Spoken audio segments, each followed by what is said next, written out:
Čuj sad naše glase i sad nam budi spas.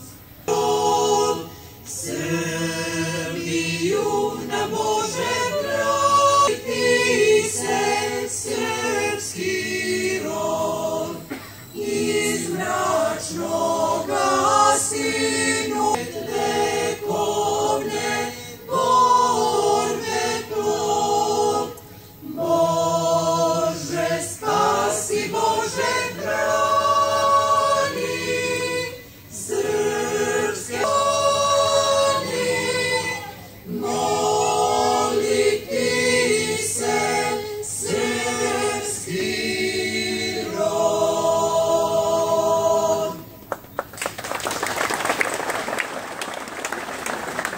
Članovi Bolje Srbije, uvaženi gosti. Dobroveče i dobrodošli u Topolu na Oplenac, na izbornu skupštinu stranke Bolja Srbija. Za nastanak stranke pre godinu dana zaslužni smo svi mi ovde prisutni, a najviše od svih predsjednik Bolje Srbije Dragan Jovanović.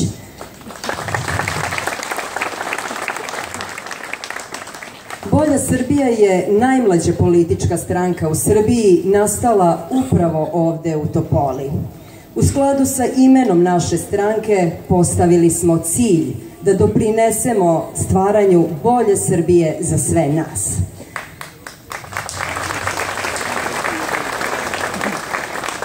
Oko Bolje Srbije okupili su se ljudi različitih iskustava, obrazovanja, ekonomskih prilika i navika sa željom da na zdravoj i modernoj platformi pokažemo i promovišemo profesionalni i domaćinski odnos.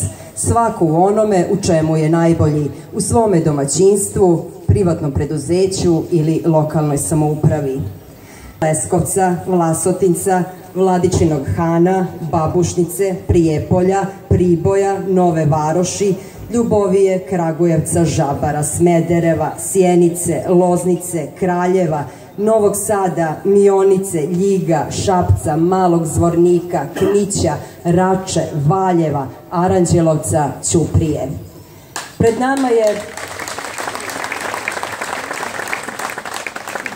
nama je veliki posao i visoko postavljeni ciljevi koje samo zajedno možemo ostvariti. A o putu koji je pred nama i kojim ćemo ka boljoj i uspešnijoj Srbiji ići, govorit će nam predsjednik stranke Bolja Srbija i narodni poslanik Dragan Jovanović. Izvolite.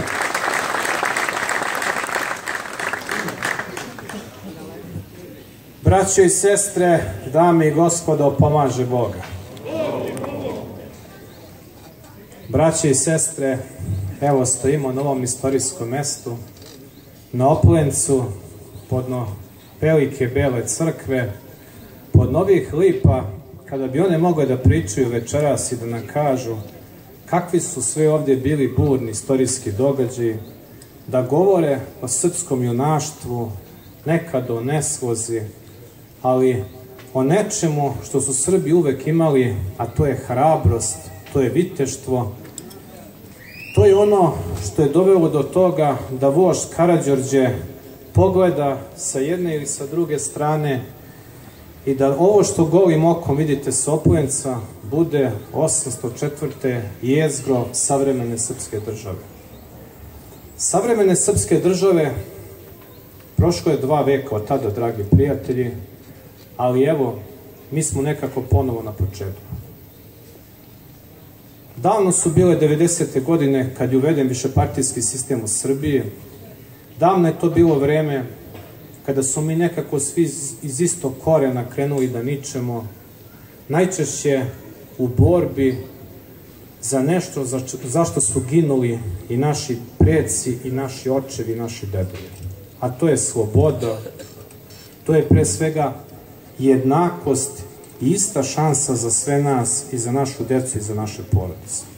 Zašto vam ovo govorim, dragi prijatelji? Bolja Srbije je nastao u Topoli, kao što ste već čuli, pre godinu dana. Nastao je kao pokret za bolju Srbiju, nastao je isto jednom burnom trenutku kada su pred Srbijom bili predsjednički izbori i kada je trebalo opredeliti se na koju će stranu svako od nas da krene.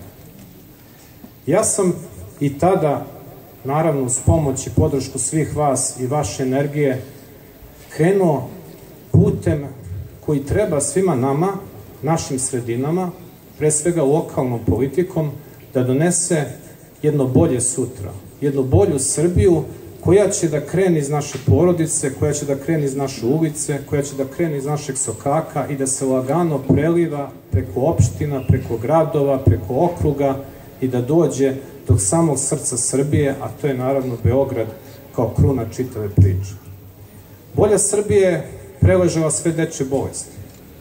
Prošli smo od direktnih i neposrednih izbora za mesne zajednica pa preko lokalnih opštinskih izbora, gde su već naši saborci mogli da se okušaju i da vide kako je kada uđete u borbu u drugoj opštini, da dobijete poverenje naroda, a kako ga dobiti?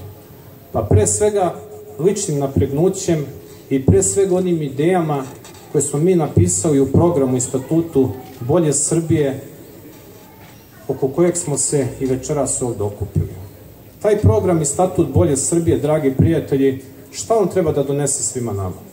Pre svega, kao što sam već rekao, istu šansu za sve nas. Istu šansu za šumadijskog seljaka, istu šansu za seljaka širom Mačve, širom južne, istočne, zapadne Srbije. Šansu za seljaka, dragi prijatelji, ali ta šansa nije ono što danas vidimo kao agrarnu politiku. Ono što vidimo danas, da nam zemljoradničke zadruge prave ljudi koji dana u selu nisu bili, da rade ljudi koji nikakvog iskustva i prakse nemaju. Nažalost, tu agrarnu politiku danas vidimo kao jedan veliki pogled koji se nekada meni čini kao potpuno promašen i koji je na kraju krajeva doveo dotle da imamo dobre domaćine koji pozivaju na proteste, kažu ljudi, predsjedniče, pa mi više ne možemo da izdržimo s ovim nametima na selu. Paritet danas u poljoprivredi je katastrofalan. 4 kilograma višnje, braćo i sestre, je potrebno za litar nafte. Kada je to bilo? Mnogi će reći, Dragane, ti si naš vođa, ti si naš predvodnik, poslanik si u Skupštini, govoriš, podržao si Aleksandra Vučića, dan danas podržavaš njegovu nacionalnu politiku i to je sve tačno, dragi prijatelji.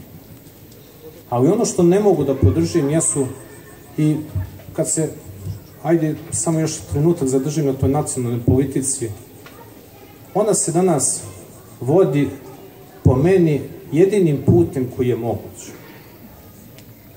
Niko od nas ovde večeras koji smo prisutni, dragi prijatelji, nikad neće staviti ruku na oltar i priznati Kosovo. Mi ćemo i kao pojedinci i kao stranka uvek podržati razgovore i dogovore oko Kosova i Metohije koji treba da dovedu do normalizacije pre svega običnog života naših sugrađana, naših Srba i u severnom i južnom delu i Mitrovice i pre svega u enklavama južno od Ibra.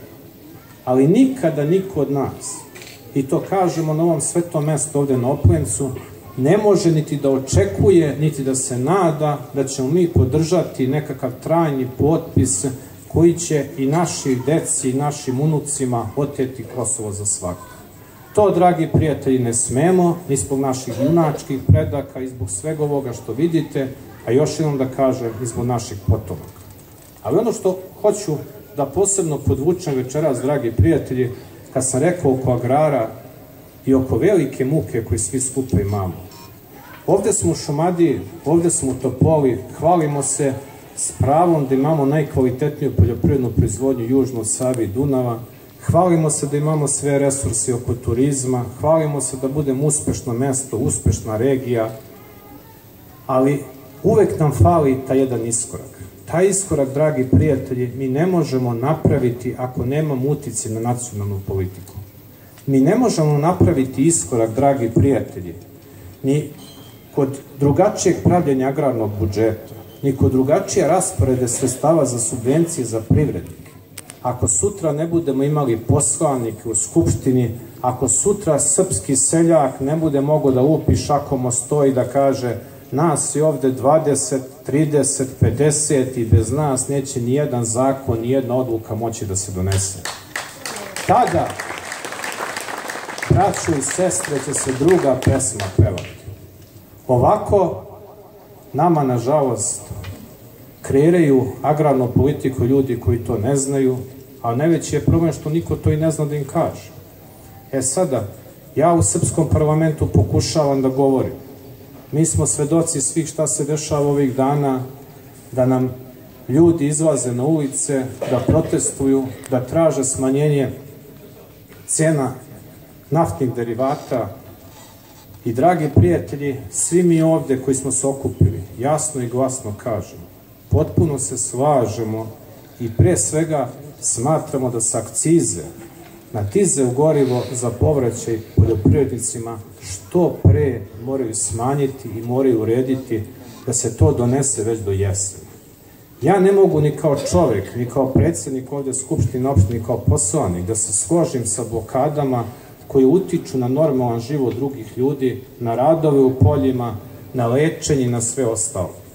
I to mi kao stranka u ovom trenutku nikako ne možemo podržati. Ali ono što je, kažem, još važno za nas, da moramo svaki politički pritisak napraviti, da se čuje glas običnog čoveka, da se čuje glas običnog srpskog seljaka koji stvara i koji pravi.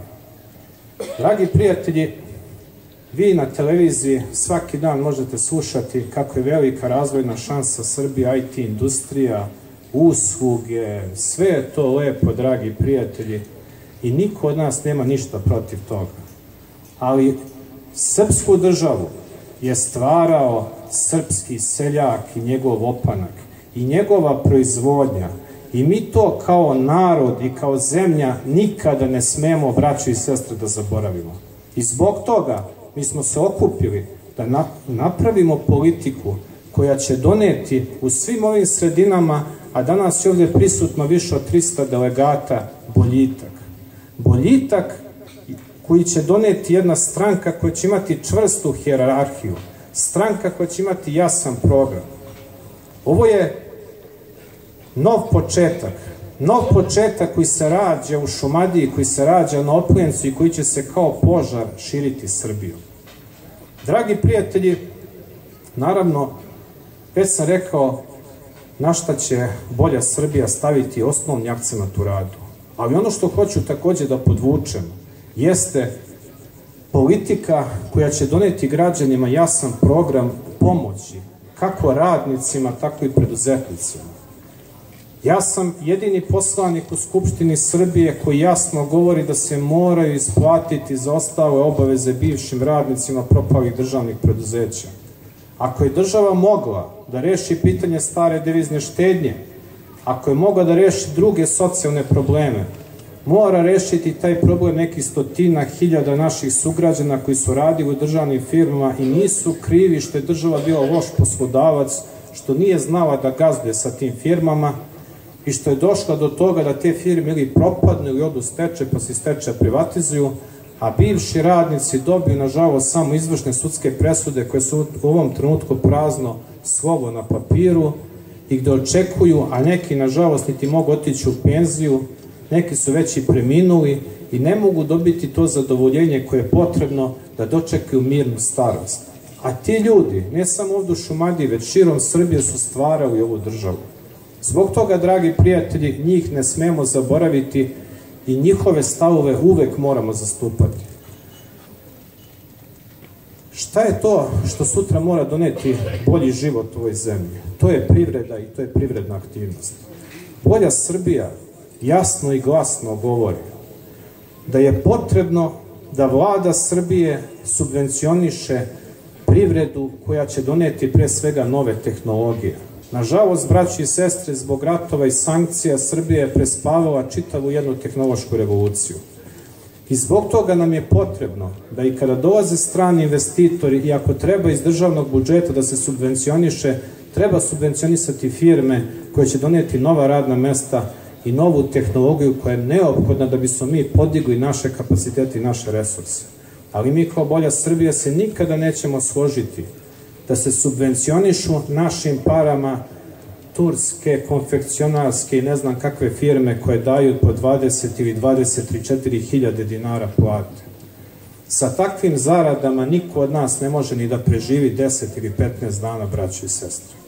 I zbog toga nemamo mi ništa protiv, svaki investitor je dobro došao, ali onda neka on to lepo finansira, pa ko hoće za takvu platu da mu radi, neka radi, ali da mi od naših izdvajanja iz poreza za to nećemo davati. Tako je, Dragane!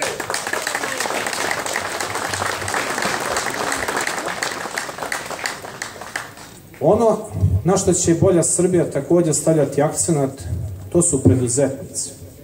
Na stotine hiljada preduzetnika, dosta vas ima i večeras ovde, koji zapošljavate od 3 do 15, 20 ljudi i koji ste, braći i sestre, u ovom trenutku opterećeni sa više od 43 parafiskalna nameta. Ovde u Topoli, na 500 metara od vas, ko drži kiosk, država mu preko različitih taksi, nameta, svake godine uzme bar 2000 evra.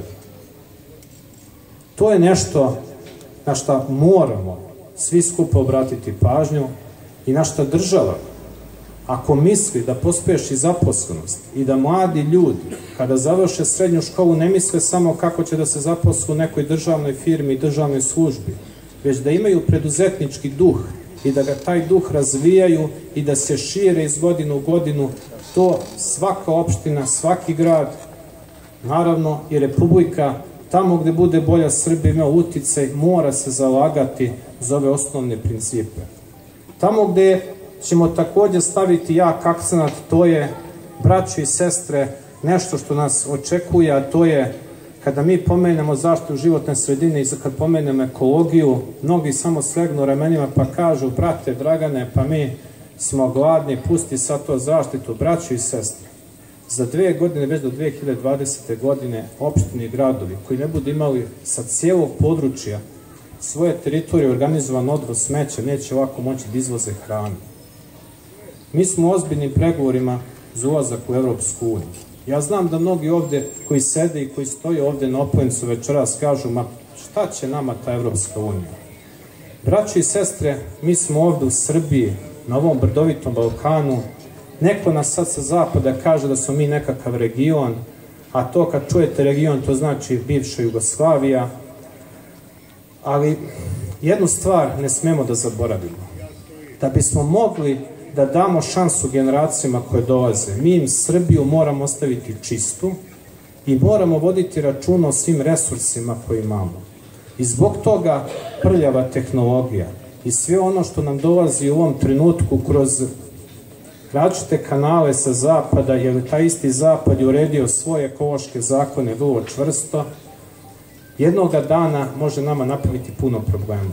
I zato će Bolja Srbija činiti sve da onima koji dolaze posle nas ostavi jasnu i čistu ovu našu prelepu Srbiju. Braći i sestre,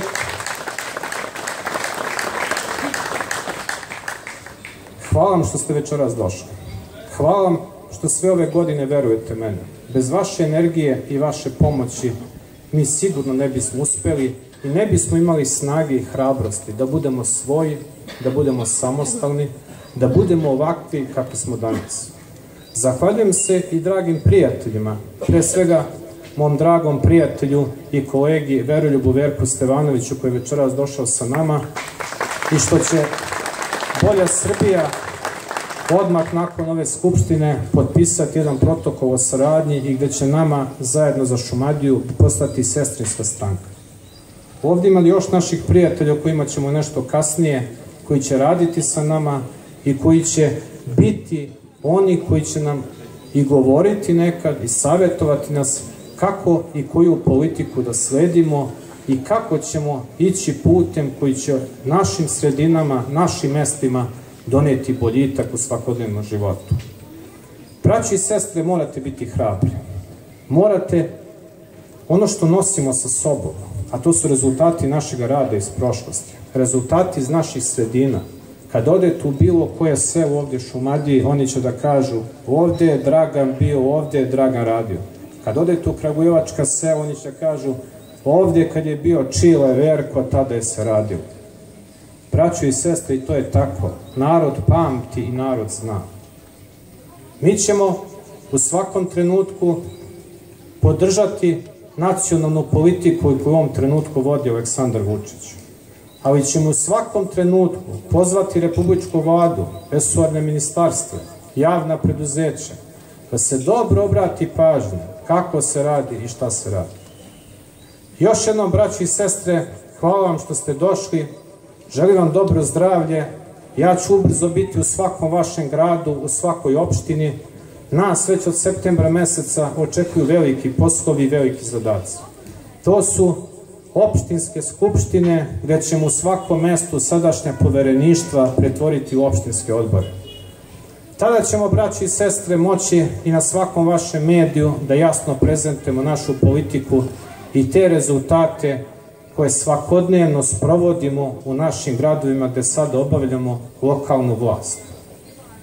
Dragi prijatelji, ja želim i da večeras ljudima koji budu izabrani u glavni odbor, Bolja Srbija će imati 40 članova užeg sastava glavnog odbora, koji će već imati jednu sednicu u drugoj polovini avgusta meseca, gde će se izabrati izvršni odbor kao operativni organ stranke, koji će raditi sve ove stvari koje su nam potrebne oko organizacije, gde ćemo ustrojiti predsjedništvo stranke, koje će voditi jasnu, čvrstu i nepokolebivu politiku.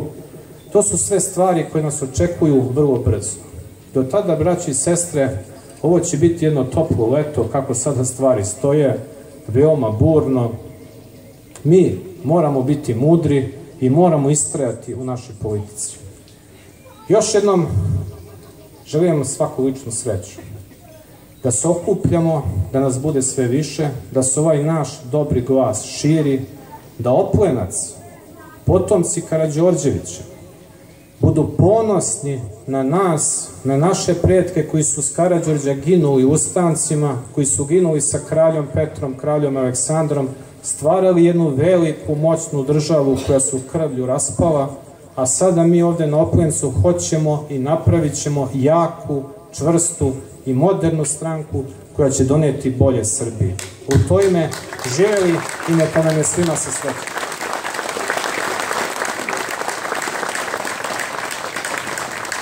Pozivam i predsjednika sestrinske stranke Zajedno za Šumadiju, gospodina Verka Stevanovića, da nam se i on obrati.